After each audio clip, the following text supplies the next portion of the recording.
in the in proper YouTuber videos when they do their whole setup, when they're making their coffee and such. That's what I'm doing right now, but because I'm not editing, you have to have the unedited version. Right, let's set that down. Yeah, but it's the same effect, right? So, you know, it's the effort, it's the thought and effort that counts, right? But I've been meaning to talk about a few things. Do you know what? That's one thing I'm getting fed up with. Is I keep saying "t" instead of "to." Like, my speech is really, and I noticed it the other day, and I don't know where it's come from or why I'm doing it or how long I've been doing it for, but yeah, every time, you're going to notice that now, every time I say it. I notice a lot of the times when I say it, not all the times, but yeah. But I've been wanting to make a discussion about what I'm about to talk about for the past couple of days. Because there's a lot sort of going on right now and a lot of realizations that I'm having around the things that I'm doing and the, like, I guess blockages. I don't know what to call them. But so here's the introduction. This video will be about talking about, what's it called? Self-sabotaging and letting go of old. There we go. It's roughly correct. Let me just find where I'm going to set all this down without spinning it everywhere. Okay. That goes like that. Hack it in. That goes there. Make sure it's still. Yeah, cool. Awesome. Right. So, I've been looking recently about the things that I'm doing, the actions that I'm taking, and the actions that I'm not taking. What do I mean by this? Well, there are things that we do to help move ourselves forward, but there are also things that we do that either don't help us move forward or they actually make us move backwards or keep us where we are. Why do we do these things? Well, it comes from, trying to find comfort in a place of discomfort and sticking with what's familiar. When I started doing Forex in 2018, I was part of the Falcon Guidance community, and they were really, really nice guys, really brilliant people. And Mark would always talk about self-sabotaging and stopping yourself from reaching success. He would always mention about, self-sabotaging behaviours, and I understood what he was saying, but I didn't really get what he meant by that. And now I do, and I can see where I've done it, for however long. But so what is self-sabotaging behaviour and where does it come from? Well, again, it's behaviours that stop us from moving forward or keeps us in the same place. And it comes from finding a place of comfort. Because when we're moving forward, when we're changing our lives, that's the whole point. There's change. There's a lot of change. And especially when you're working towards success, the change is so great that there's a lot that you can't predict. And there's a lot of fear in that as well. And I think that's where it comes from. Recently, I was struggling to really get out of bed in the morning. Like, my alarm would go off early in the morning. And I can do early mornings. I'm quite a morning person. I quite like that time to sort of spend myself. But I just couldn't do it. I couldn't get out of bed, and I didn't know whether I just had a discipline problem, but I thought it's got to be more than that, because if it was just a discipline problem, surely it would be something that I could figure out and sort out, whatever. But although that's part of it, I don't think it's the whole picture, and I think part of it is because I'm very close. I feel like I'm very close to the point where I want to be, or like the next step in my journey, or whatever you want to call it. And that's scary.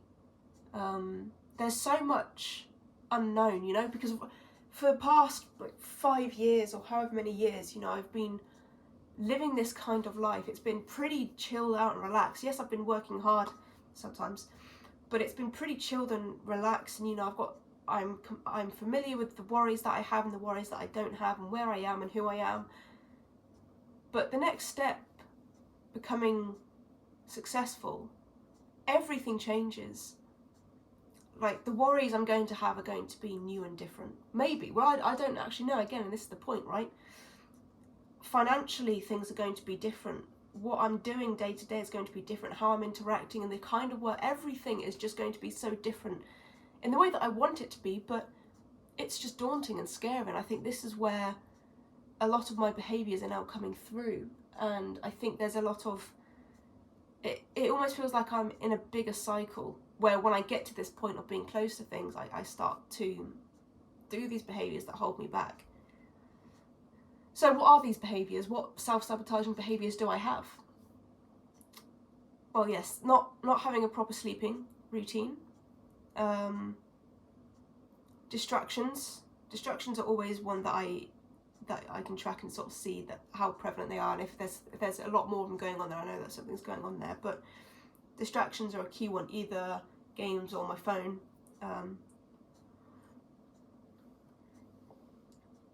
So just general screen time, inaction, or not taking the right action. Because there's a lot of work that I can be doing, that I do, but in terms of whether it's moving me closer to where I want to be, or how necessary or how much of a high priority that is, that's kind of different, right? Because I can do a lot of work in the background or behind the scenes in terms of the business that I'm building, but I haven't done a lot of work giving out the kind of value that I need to give out to either get clients in or to start putting myself out there in a way that attracts the people that I'm looking to attract, right? So it's this kind of inaction that's stopping me. I'm growing in other areas, but I'm always hitting that glass ceiling, and I'm not going any further than that, just because of the action that I'm taking or not taking, right? So now I'm in this point where I've realised what's going on. What am I going to do about it? That is a very good question. What am I going to do about it? Well, this is one thing, either talking about it or writing it down to acknowledge what's going on. I think there's going to be different elements of it as well. So there's supporting myself, being kind to myself, understanding that what I'm going through is difficult, but it's something that I can manage to do. You know, I've been through loads of shit in my life. This is nothing compared to that. But it doesn't mean that it's any easier or make it any easier. You know, I've still got to support myself and ensure that I'm looking after myself and rewarding and congratulating myself for the work that I am doing, and be proud when I achieve something. I put a video up on Facebook the other day that was difficult for me to do, and I didn't really celebrate that. I kind of put it up and shied away from it, you know, and I shouldn't do that, because even though it's not its best content, you need to look after yourself, because your support, it's like, well, it's, again, I use the analogy of looking after yourself as if you were a kid, or, you know, as if you were your own child. And as a parent, when your child does something, you know, they run up to you, mummy, mummy, or daddy, daddy, and they show you their, like, shitty drawing that looks like they just scribbled over the page because they did. You're like, oh, wow, that's really good, well done. And you're encouraging them to keep growing, keep exploring, keep creating. But that encouragement really drives them, and it's something that we lack, I think, a lot, especially in our adult lives. And the right kind of encouragement, because it's like there's this expectation that you can do these things. And even when people congratulate you a bit, you've really got to take that on board, and be proud of yourself.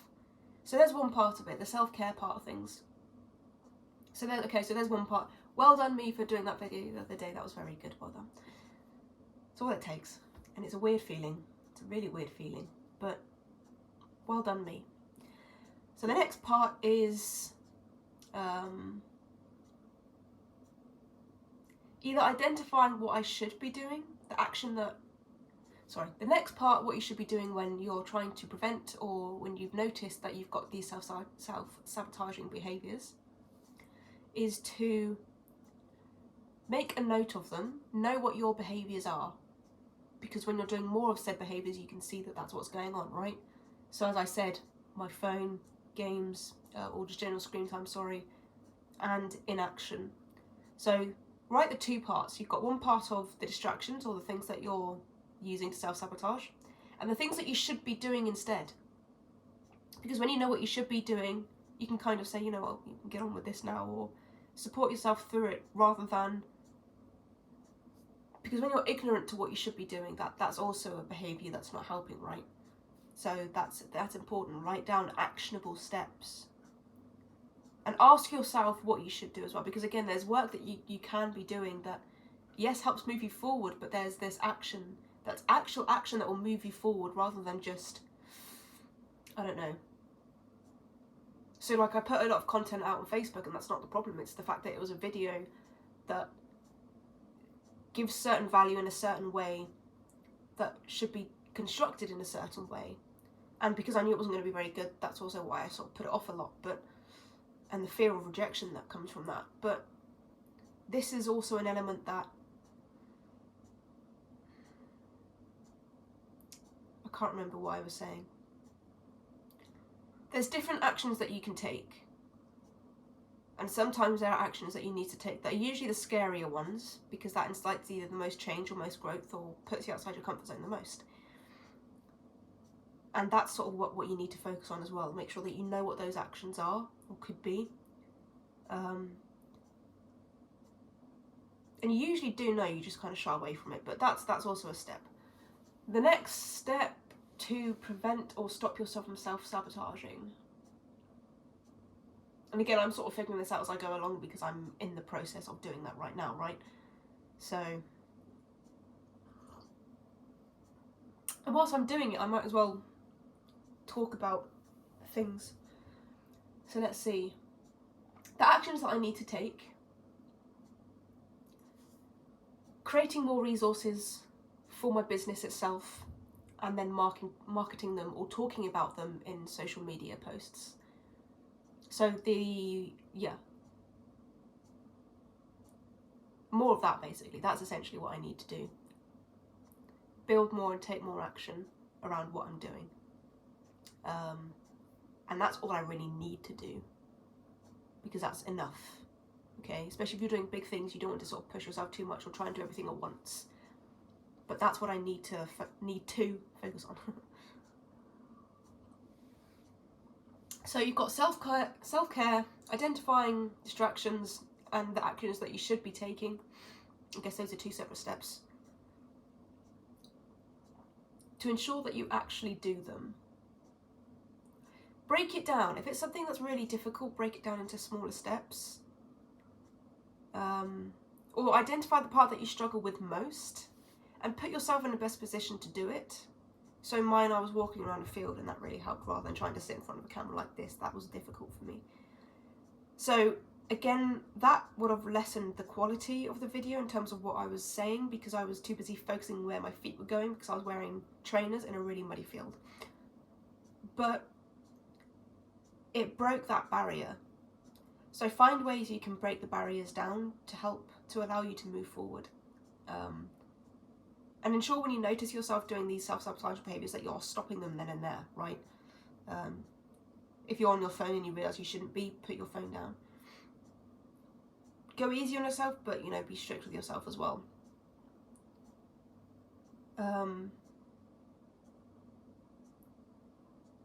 Realise that it's not just about, okay, let's see how I can phrase this, because this part's important. There's an element of it that, again, going back into the comfort, going back to what's familiar. When you're growing and you grow so far out, and you look for things in the past that remind you of comfort, or in a familiar place, right? It's like, you know, when you go abroad, or you go somewhere you haven't been before, and you either do something that reminds you of home, or you go to a place with those fancy food and you get Mackies instead, because again, it's that familiarity of home, right? So it's a similar thing here. And this can be done again in a number of ways. Especially what I've noticed is involving either people that you used to speak to, or old habits, or old relationships, or whatever it may be. There's a lot of things that we can reach out to that help us remind us of the familiarity. And this is something that you've got to be mindful for as well, and how do you address this? And again, I'm sort of in the middle of figuring this out, which is why I wanted to do this, and this is what I want wanted the YouTube to be all about, was documenting these moments where I'm on this journey and experiencing this stuff in real time, because it's easy to sort of talk about after the fact, but actually going through it and trying to deal with it is very different. So I don't know how long I've been running for. Let me check if it's 10 minutes and I'll end it here. But 15 minutes, okay. So I'll end it here. But yeah, you've got those three bits. Self-care, make sure you have a process for that. Don't just be like, yeah, okay, I need to look after myself. Have a process that you know and figure out that you like. It can be anything. Affirmations in a journal, congratulating yourself, or giving yourself a spa day, or treating yourself, or whatever it may be. Have a way that you know that you will enjoy to congratulate yourself, or whatever you want to call it. Recognize your self-sabotaging traits and habits, and again, you do this by looking at the things that you're doing that helps you delay an action or helps you procrastinate, or takes you back to a place of familiarity. Again, either relationships or whatever. Because that's also why you end up if you're in a toxic relationship, your next relationship is going to be toxic unless you sort that out, because it's that place of familiarity, right? When you want better, but that's for a whole other thing. We won't discuss that now, but that's a sort of like a key link there. And what else is there? Knowing what actions you should be doing. Write down the actions you should be taking that will help move you forward, especially the ones that you're not doing because you're either nervous about or it'll put you out there in a certain way. And focus on the ones that are the scarier ones, and just break them down into little steps, and figure out ways that you can do them. Again, even if it's like posting a video, what I should have done is I should have just recorded and kept trying and keep doing it until I was happy with it. And that's easier said than done still, because it's still failing the first, second, third, fourth, fifth time, right? And the fear of failure is a big thing as well. This has been more about the fear of success, but the fear of failure is an interesting one, but we'll touch base on that next time. But that's sort of all I wanted to cover. This sort of like this moment in my journey, and I hope it helps you guys as well at some point. And again, I'll reuse this content in a way when I learn how to speak better, and that's sort of, again, something I'm doing. So have a wonderful day, take care, and I shall see you in the next one.